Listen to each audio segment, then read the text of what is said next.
New at 11, after reviewing hundreds of social media videos, Sacramento police are now giving us a better timeline of what the two brothers arrested so far in the K Street shooting were doing in the hours leading up to the gunfire. As a matter of fact, they can now confirm that officers had a chance encounter with those brothers, Dundre and Smiley Martin, and it was all streamed live on Facebook.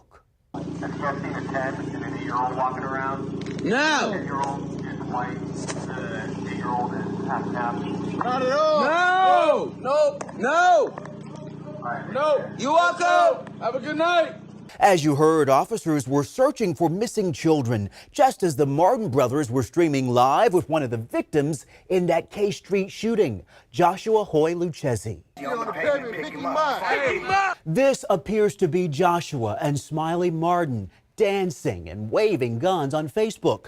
Based on a timestamp on the video, we believe this was recorded the night of the shooting. That appears to be Dundre Martin dancing with a gun in his hand. You know, hindsight's 2020 now, right? When our officers were in the area, they didn't have any of the information that we're seeing on Facebook Live now. They were very focused on finding, an 8-year-old child and a 10-year-old child lost in a neighborhood whose parents couldn't find them.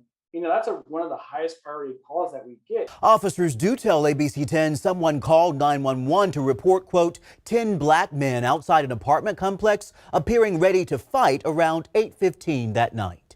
And there was no mention of any weapons when we received this call. We're told the report for the missing children came in around 9 p.m. and that this encounter with the Martin brothers was around 9:45. We didn't have any information to say at the time that our officers were moving through that area that there was any criminal activity going on. And there was no mention of subjects standing on side of the streets that had weapons. We just didn't have that information at the time. Police, I'm told, did circle back to follow up on the disturbance call around 10 p.m., but the scene had cleared. Hours later, gunfire erupts in downtown Sacramento. With Dundre and Smiley Martin now behind bars in connection to the case, police are asking for the public's patience as they work to answer the many questions that remain. And to hopefully bring some closure and some justice to the families, because they deserve that from us.